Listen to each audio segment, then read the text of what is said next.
और मज़े की बात यह है कि पिछले 16 अंतर्राष्ट्रीय क्रिकेट मैचेस में भारत ने ये पहली बार टॉस जीता है। इससे पहले 15 मैचेस में, चाहे वो टेस्ट मैच हो, एक दिवसीय अंतर्राष्ट्रीय क्रिकेट मैच हो, T20 मुकाबला हो, भारत टॉस हारती रही है। मगर आज कप्तान सूर्य कुमार यादव ने टॉस जीता और पहले गेंदबाजी करने का निर्णय लिया है। और ये निर्णय इसलिए लिया गया क्योंकि विकेट बिल्कुल ताज़ी है, जिसमें कुछ दरारें दिखाई दे रही हैं और उस पर घास भी है।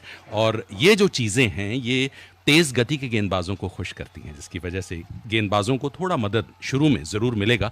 और दूसरी पारी में कुछ ओस के आने की भी संभावना है, जिसकी वजह से ये निर्णय लिया गया। तो भारत ने टॉस जीतकर पहले गेंदबाजी करने का निर्णय लिया है और यूएई के आरंभिक बल्लेबाज इस समय क्रीज पर आ चुके हैं। भारत की तरफ से खेले जाने वाले खिलाड़ियों के नाम मैं आपको बता दूं: अभिषेक शर्मा, शुभमन गिल, सूर्य कुमार यादव, तिलक वर्मा, संजू सैमसन, शिवम दुबे, हार्दिक पांड्या, अक्षर पटेल, कुलदीप यादव, जसप्रीत बुमराह और वरुण चक्रवर्ती। और कमेंट्री टीम में माइक्रोफोन पर जो मेरे साथ खेलेंगे वो हैं प्रेम कुमार। नमस्कार प्रेम। बहुत बहुत धन्यवाद। Thank you Virendra. It's a wonderful opportunity for India to today at least get that first win. They've had just one match before that against UAE. First ball just about to be bowled. We'll talk about this a little later. Hardik Pandya has in its palms the ball. 115th match, 94 wickets for him. His average 26.44 and his best being 4 for 16. Hardik Pandya तेज गति के गेंदबाज, काफ़ी विविधता से गेंदबाजी करते हैं, slow ball अच्छा डालते हैं और गेंद को लहराने की क्षमता भी उनमें है। और इस नए गेंद के साथ किस तरह से यूएई के विरुद्ध गेंदबाजी करेंगे, ये देखने वाली दिलचस्प बात होगी। आपको याद होगा कि T20 वर्ल्ड कप का जो फाइनल मुकाबला जो साउथ अफ्रीका से भारत ने जीता था, उस मैच को अपनी तरफ मोड़ने में हार्दिक पांड्या का बहुत बड़ा रोल था, जब हेनरिक क्लासन को उन्होंने कॉट बिहाइंड करवाया था। इस बीच पहली गेंद आउट स्विंग ड्राइव किया इसे कवर्स क्षेत्र पर और रन भागने का मौका आते ही यूएई के बल्लेबाजों के पास, जब तक गेंद को फील्ड करके वापस थ्रो किया जाता कुलदीप यादव द्वारा 2 रन भागने का मौका। यूएई ने अब पहली ही गेंद पर अपना खाता खोला। शराफ थे बल्लेबाज जिन्होंने ये खूबसूरत कवर ड्राइव खेला था। शरफू ये बल्लेबाज थे। गुड लेंथ गेंद थी, गेंद में स्विंग थी, मगर गेंद की पिच पर आकर खूबसूरत तरीके से इसे कवर ड्राइव किया गया शरफू द्वारा। यूएई 2 पहली ही गेंद पर। अलीशान शरफू इस समय क्रीज पर। काफ़ी चुनौतीपूर्ण जिम्मेदारी उनके ऊपर। पावर प्ले के इन ओवर्स में रनों की गति को तेज़ करना है। फील्डर ज़्यादा घेरे में हैं, घेरे के बाहर सिर्फ 2 फील्डर्स और आपको चांस लेने होते हैं पावर प्ले में, जिसकी वजह से बल्लेबाजी पैनी होनी ज़रूरी। गेंद में थोड़ी मूवमेंट दिखाई दे रही है, विकेट पर गेंद हरकत करेगा इस तरह की संभावना दिखाई दे रही है। इसी वजह से 2 क्लोज इन फील्डर्स, 2 स्लिप्स रखे गए हैं शरफू के लिए। हार्दिक पांड्या की ये गेंद एक बार फिर से अच्छी गेंद, जिसमें ज़्यादा गति नहीं मगर लहराव। टिप्पा खाने के बाद गेंद ऑफ स्टंप के बाहर की तरफ गई। स्टंप्स के बीचों बीच ये गुड लेंथ गेंद 82 माइल प्रति घंटा की रफ्तार से फेंकी हुई हार्दिक पांड्या द्वारा आउट स्विंग गेंद थी और गेंद की लाइन में आकर बैकफुट पर शरफू ने इसे खेला। शॉर्ट मिड ऑन क्षेत्र पर गेंद को फील्ड किया गया था। अच्छी गेंदबाजी अब तक हार्दिक पांड्या द्वारा। उनका प्रयास यही रहेगा कि स्टंप्स के बीचों बीच गेंदबाजी की जाए, बाजू खोलने का मौका ना दिया जाए बल्लेबाज को। अपने ओवर की तीसरी गेंद लेकर right arm over the wicket Hardik Pandya की ये गेंद। इस बार कदमों का इस्तेमाल करके ड्राइव करना चाहते थे, मगर गेंद शॉर्ट ऑफ लेंथ, देखा कि गेंद से दूर रह गए हैं, अपने आप को रोका और सुरक्षात्मक तरीके से इसे कवर्स क्षेत्र पर खेला गया। आलिशान शरफू इस तीसरी गेंद पर आक्रमण करने का निर्णय लेकर आए थे, मगर देखा कि गेंद से दूर हैं तो अपने इरादे को बदला। T20 क्रिकेट में क्रिकेट काफ़ी तेज़ रफ्तार से चलता है, विशेष तौर पर पहले जो पावर प्ले के ओवर्स हैं उसमें ज़्यादातर स्ट्रोक खेलने का प्रयास रहता है आरंभिक बल्लेबाजों का, और तेज़ गति के गेंदबाजों के सामने ये चुनौती बल्लेबाजों को रोक कर रखने की। इस ओवर की चौथी गेंद Hardik Pandya over the wicket. इस बार कदमों का इस्तेमाल किया, कवर्स के ऊपर से खेलना चाहते थे, गेंद ने बल्ले का बाहरी किनारा लिया, स्लिप के ऊपर से होती हुई गेंद सीमा रेखा पार कर गई 4 रन के लिए। ये पहला चौका यूएई के खाते में। हालांकि स्ट्रोक इतना बढ़िया नहीं मगर परिणाम बढ़िया। स्कोर बोर्ड में 4 रन यूएई के खाते में। ये अलीशान शरफू का पहला चौका जो कि ज़्यादा बढ़िया तो नहीं, मगर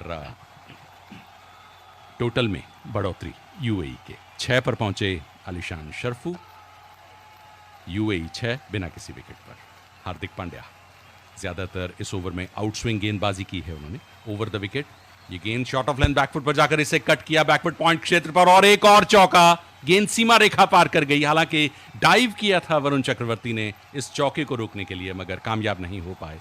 इस बार इस स्ट्रोक में जान थी। बल्ले के बीचों बीच लेते हुए खूबसूरत तरीके से इस कट शॉट को खेला था बैकवर्ड पॉइंट क्षेत्र पर, और गेंद सीमा रेखा पार कर गई 4 रन के लिए। 5 गेंदें 10 रन। इस गेंद में काफी उछाल और मूवमेंट दिखाई दी थी, मगर उस उछाल का अच्छी तरह से प्रयोग किया आलिशान शरफू ने। उनके बल्ले से इस ओवर में ये दूसरा चौका। यूएई इस समय 10 स्कोर। इस ओवर की आखिरी गेंद आउटस्विंग ऑफ स्टंप पर, जिसे सीधे बल्ले से कवर क्षेत्र पर खेला गया। गेंद को फील्ड किया गया। रन बनने की कोई संभावना नहीं। एक ओवर की समाप्ति के बाद 10 यूएई का स्कोर बिना किसी विकेट पर। प्रेम, शुरू में ही क्रिकेट रफ्तार पकड़ती हुई। That's right. And the very first over, 10 runs, not a bad start. One of the boundaries that went as a streaky boundary, getting the outside edge of the bat, was it was an ample proof that the batsmen are prepared to take risk. And when I look at the UAE team, they've got Mohammad Wasim, Asif Khan, Rahul Chopra, Haider Ali, Junaid Siddiqui, Harshit Kaushik, Mohammad Rohit, Mohammad Zohaib, Dhruv Parashar, Alishan Sharfu, and Simranjeet Singh. Well, many of the names I'm sure that our listeners may not even have encountered because of the team UAE. They've just played one against India, that is in 2016, which India won. Mind you, this is the 17th edition of this tournament, and India is winning 8 out of them. And if they win this, this will be the 9th one. But obviously, the marquee match is going to be India versus Pakistan. That's later. As here is Bumrah with the ball in his hand. Over the wicket comes and bowls. And that's on the middle and leg stump. And the batsman flicks it down into Varun Chakravarti, or rather Kuldeep, who's placed at the fine leg region, picks up and throws in a jiffy. And the batsmen have crossed over for a single. Every opportunity, I'm sure, the batsman will try to encash.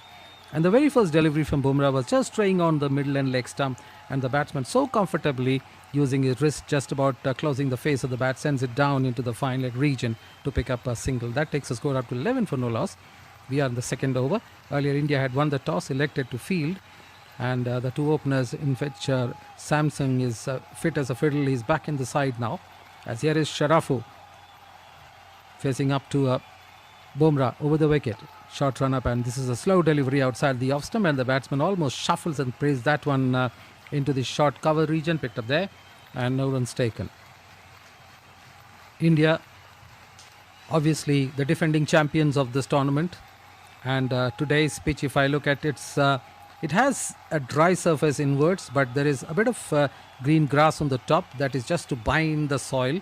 But overall, if you look at it, gives a kind of a pale color, and I'm sure the seamers would try and take advantage, and that's the reason probably India took on to bowl first, so that the bowlers can bowl. Here is Bumrah bowling the other one. That's half volley length, and the batsman plays it down into Surya Yadav fielding there at extra cover region, picked up, and almost a relay throw first into Hardik Pandya at square leg, and then the wicket keeper gets into his hands, and the batsman dare not step out, and that keeps the score tied at 11 for the loss of no wicket.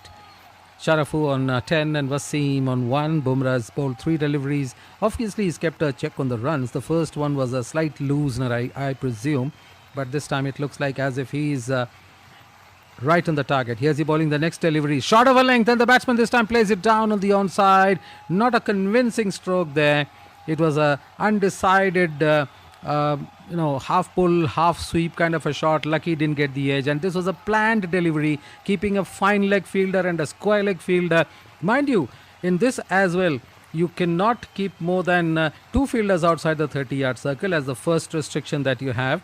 And after the 6 overs, you can really go and put in the 4 more fielders outside, as here is rather 4 outside the 30-yard circle. Here's Bumrah with the wicket. Slow run up, but bowls this one, which is outside the leg stump. And what a gather by the wicket keeper. A good appeal by the bowler, but then it was declared as a wide. So that's an ample proof that the ball didn't contact anything in its path. The bowler, out of sheer anxiousness, just looked at the umpire to ask him how's that, but the umpire already had spread his hands like a butterfly and saying that's a wide delivery outside leg stump. But Sanju Samson did a good job, almost reminding us of Farooq engineers and the Kirmanis of those days, who used to gather so well outside the leg stump, almost coming into the second slip on the onside region. There is a lone slip for him as Bumrah bowls. The next one, fifth one, full toss, just gently played. That's a low full toss, trying to play on the onside. The fielder there is Hardik Pandya, picking the delivery, the ball at the mid-wicket region. So 6 on the off, 3 on the on, and with Bumrah bowling in that fine leg and square leg out there. Because one thing good is that he is fit and he is bowling those variations so that he could almost suck the batsman into playing a stroke on the onside. The last delivery of the over, Bumrah turns away from the pavilion end, slow run up and gathers a little bit of pace, that's all. And from nearer the stumps, bowls the next delivery. This is outside the leg stump, played onto the onside. There's a fielder at fine leg, he misses that one, 4 runs. Kuldeep Yadav, Varun Chakravarti was nowhere near that one, and the ball crosses the fence. So a very productive over, 6 runs of this over, and UAE now are 16 for the loss of no wicket. और प्रेम अच्छा cricket देखने को मिल रहा है यहाँ पर। पूरे over में बुमराह ने सटीक, अनुशासित और पैनी गेंदबाजी की, मगर आखिरी गेंद कमज़ोर और उसे 4 रन में बदलने में कोई गलती नहीं की। आलिशान शरफू ने तो खूबसूरत तरीके से बैकफुट पर जाकर ये फ्लिक शॉट खेला था और गैप में फाइन लेग के फील्डर के पास कोई मौका नहीं था उस चौके को रोकने का। आलिशान शरफू अब तक अच्छी बल्लेबाजी कर रहे हैं और पीछे से भी अगर उनके करियर पर हम देखें तो हमेशा से अच्छी बल्लेबाजी करते रहे हैं। 23 फरवरी 2020 को उनका ईरान के विरुद्ध T20 अंतर्राष्ट्रीय क्रिकेट मुकाबलों में डेब्यू हुआ था और उसके बाद उससे पहले अंडर 19 विश्व कप में भी वो UAE की प्रतिनिधित्व कर चुके हैं और 2022 में अंडर 19 विश्व कप में वो UAE के कप्तान थे। तो लगातार अच्छी क्रिकेट खेलते आ रहे हैं पिछले कई सालों से। वसीम इस समय अक्षर पटेल के सामने, गेंदबाजी में परिवर्तन, हार्दिक पांड्या की जगह अक्षर पटेल को गेंदबाजी के लिए बुलाया गया है और बाएं हाथ से अराउंड द विकेट ये पहली गेंद